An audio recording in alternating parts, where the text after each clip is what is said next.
Are Armin and Zeke going to team up to stop Eren? It definitely looks like that's a possibility at this point, and definitely the impression I was left with at the end of this last chapter. And what an interesting possibility it is. Hey, what's up guys, DarkLogic here, and welcome to today's video, where we will be discussing what's going to happen with Zeke and Armin, and whether they will join forces to try and stop Eren from, well, doing what he's doing.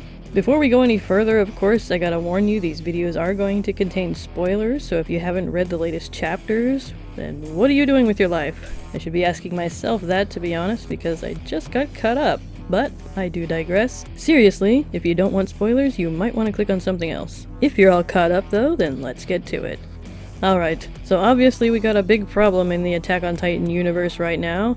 Eren is stampeding across the world with an army of colossal titans, wreaking havoc and destruction wherever he goes, and generally just ruining everyone's day. Seriously, how inconsiderate. So naturally, the rest of our characters are like, you know, Eren's being kind of a douche. I mean, he's killing everybody. That's so rude. We gotta stop this guy. So basically a bunch of stuff happens that's kind of important, but you know, you were there, you know what happened, so we don't need to get into that. But it resulted in this very uncomfortable and out of place moment of tentacle porn. Seriously, I thought I was reading Attack on Titan. Anyway, Armin gets swallowed by one of the resurrected Titan shifters that Ymir's in control of, because she can do that now, and finds himself in the paths with another tentacle porn victim, Zeke, who appears to be very unsuccessfully trying to build a sandcastle or something.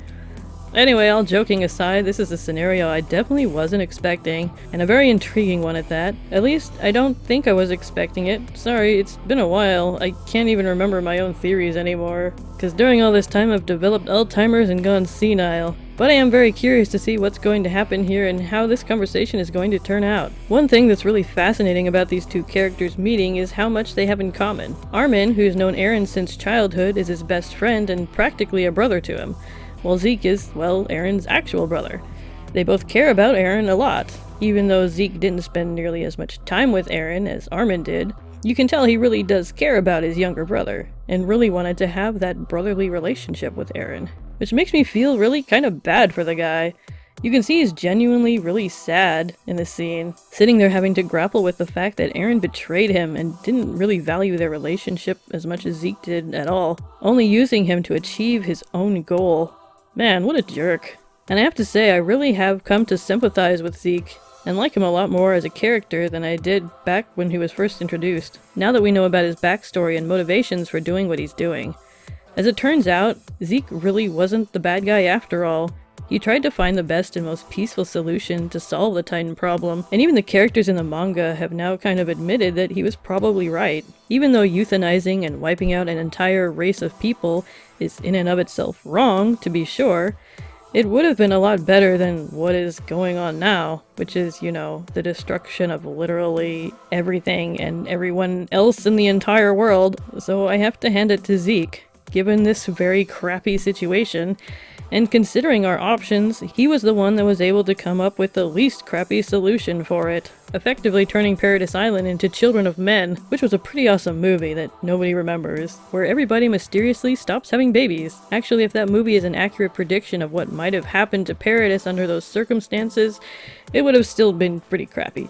But, you know, it really is a great movie. Go check it out. Anyway, what were we talking about? Oh yeah. Another thing that Armin and Zeke have in common is they both happen to be the two smartest characters in the story. Armin and Zeke, the two smartest characters in the whole story, have now been brought together under the same dire circumstances, and despite being from two separate opposing sides, now actually have the same goal. Or they will as soon as Zeke stops moping around, and that is to stop Eren from destroying the entire world. Luckily for Eren, one thing they also have in common is that, as I mentioned before, they both care for the big dumb jerk, even after all he's done. And despite wanting to stop him, Armin is still trying to find a way to do it without having to actually kill the guy.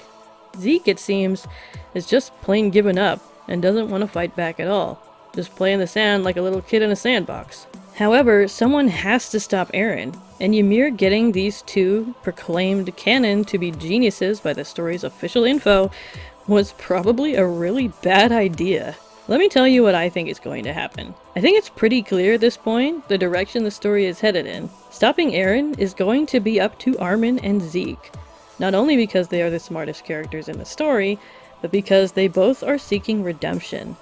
Zeke for, well, being Zeke, and Armin for failing to fill the shoes of Erwin, who, in case you forgot, but really how could you, the Serum Bowl was literally one of the most memorable moments in the entire manga probably. Hell, it's the reason I started this channel. But anyway, Erwin died. He was sacrificed in order to save Armin's life instead.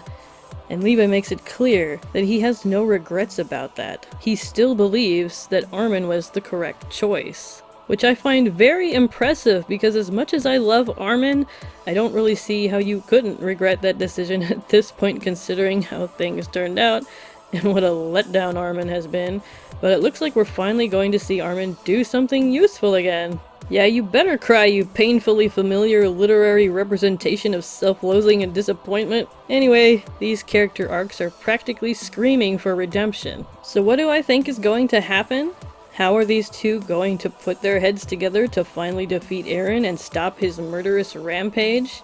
Well, I don't know, but I do have a couple ideas. First of all, I don't think Zeke will be very motivated to do anything about Eren at first. I think it's going to take some convincing from Armin to get him to do so, and I'm looking forward to hopefully seeing Armin's leadership skills, which I know he has somewhere deep down in there, finally come out in a rousing motivational speech to get Zeke back into gear. Once Zeke's got his mojo back, I'm hoping to see the two of them put their big brains together to finally come up with a solution. One thing I've also realized about Armin, and I pointed this out in a previous video a while back, is that he really has to have his back up against the wall to really come up with these genius solutions. During these 4 years of them trying to find some way to avoid violence with the outside world, they haven't really been in an immediately dangerous situation, as he has been every other time Armin has had to come up with a way to save people. But now at this point in time, his back is up against the wall.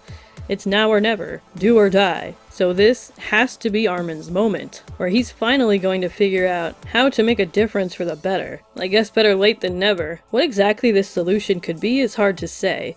It could be a number of things, but I do think it might have something to do with the two of them attempting to communicate with Ymir. They are, after all, in the Paths, which the manga recently established is a place where basically Eren and presumably Ymir can both hear everything everyone is saying. Now obviously if Armin and Zeke tried to get Ymir to turn on Eren, he's not going to be happy about that. But considering he's sort of taken a vow not to take away the freedom of the people he cares about and respects, he might not do anything about it. If it works, he might actually accept that he was bested. I guess we'll just have to see. But anyway, we saw before that when Eren encountered Ymir for the first time, he seemed to appeal to her anger and hatred to convince her to help him use the rumbling on the rest of the world. And Ymir, I would argue, has good reason to be angry, considering how badly she was treated and everything she went through. It's almost as if she finally got a taste of freedom and just decided to go crazy, finally having permission from someone to do so, and being totally fine with Eren's decision. But what I also find interesting is that we keep seeing both Eren and Ymir as children in the past. This is very curious because obviously Eren is an adult, and Ymir also grew up and even had children before she died. I feel like the reason behind this could be one of two possibilities. Either they are presented in the past this way because both Eren and Ymir were children when they obtained their Titan powers, or more likely because it's more symbolic and thematic, this is a representation of the immaturity of their decision. The way we see Eren riding above the clouds suggests that he is motivated not by logic and reason, but by a deep-seated childhood desire. Eren is driven by his emotions. He's still chasing that dream he had so long ago, when Armin first introduced him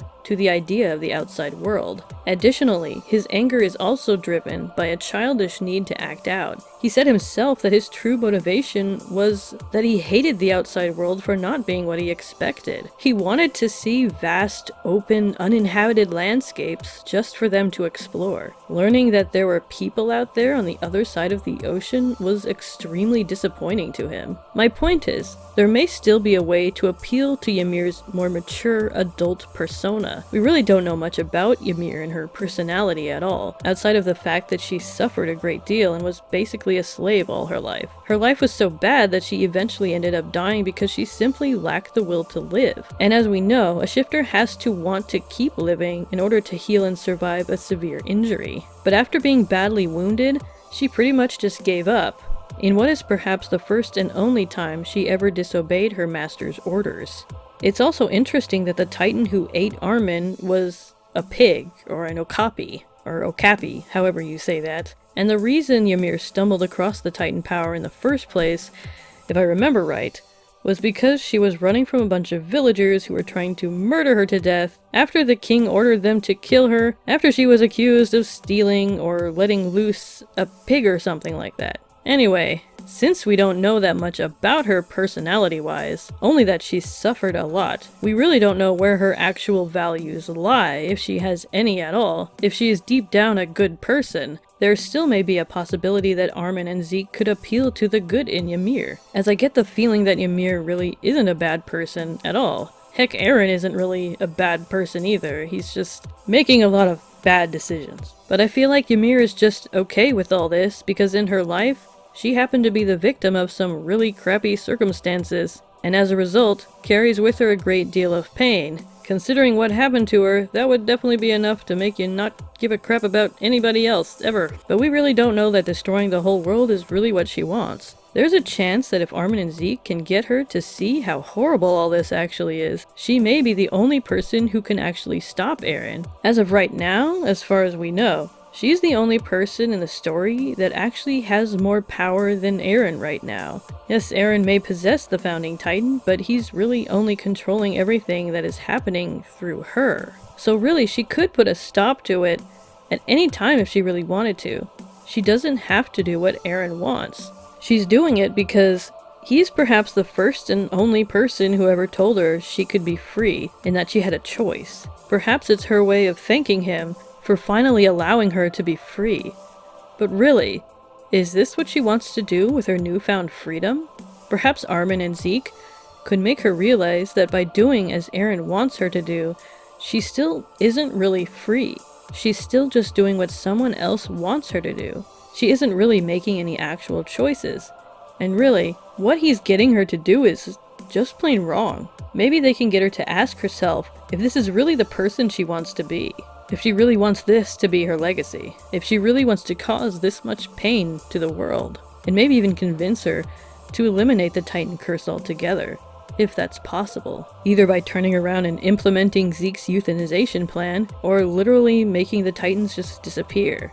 Given how much power she's supposed to have, that seems like it could be possible. Although I'm not too sure. It seems like if the Founding Titan could do that, King Fritz probably would have done that a long time ago, since he was the one that renounced war and declared that he only wanted peace, even if that means the eventual destruction of the Eldians. And there's also this other thing.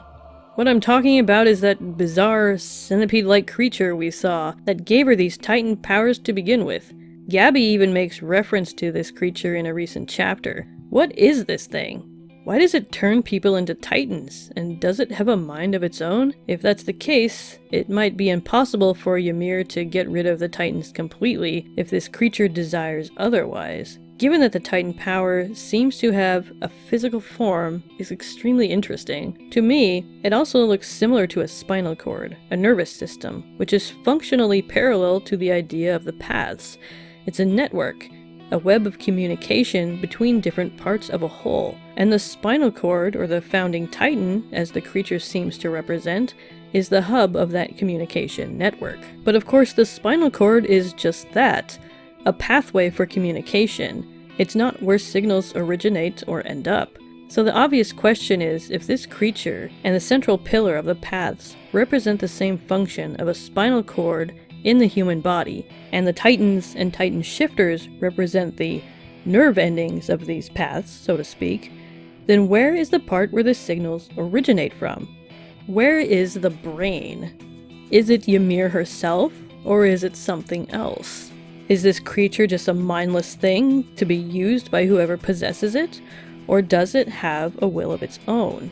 Anyway, this video is getting kind of long, so that's actually all I've got for you right now. Leave a comment below and let me know what you think. What do you think is going to happen? Will Armin and Zeke join forces to stop Eren? Or will they end up being at each other's throats? I kinda can't see that happening, but we'll see. If they do join up to stop him, how will they do it? And will they succeed? Will Ymir be involved? What even is that centipede thing?